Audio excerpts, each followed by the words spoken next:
Why does Frankenstein feel eerily familiar in the age of AI? I'm Becca, I'm a tech journalist, and I can't stop thinking about how Frankenstein is essentially a blueprint for what happens when you create in secret and ignore the consequences. Now, I think this applies more to the novel than the film, but both are filled with warnings. Warnings about innovation without oversight, without community, without anyone around to say, should you really be doing that? Now, in the recent film, Victor works in the open. It's grand, it's theatrical, and some people do know what he's doing.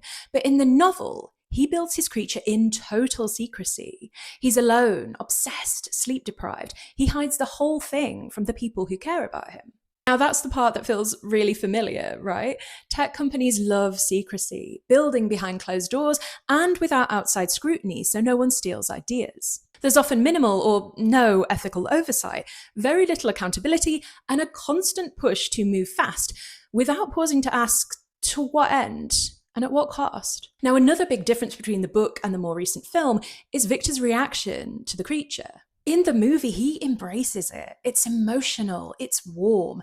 In the book, he literally runs away. He abandons it, pretends it never happened. He takes no responsibility for what he's created.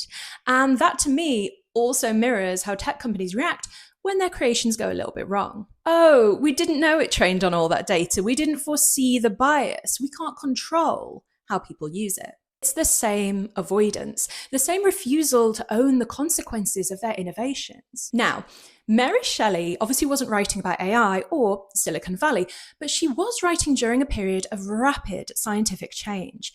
Early electrification, experiments with galvanism, debates over medical ethics, and the fear that humans were beginning to manipulate life in ways that felt unnatural or unchecked. She saw scientists pushing boundaries without thinking deeply about responsibility or long-term impact. She also had an unusually sharp understanding, especially considering she was 18 years old, of how power, curiosity, and ambition can make people reckless. Her whole novel is threaded with this anxiety about hubris, isolation, and innovation without empathy. So she wasn't predicting AI, but she was absolutely warning us about the mindset behind it and the danger of obsessing over what's possible instead of asking why.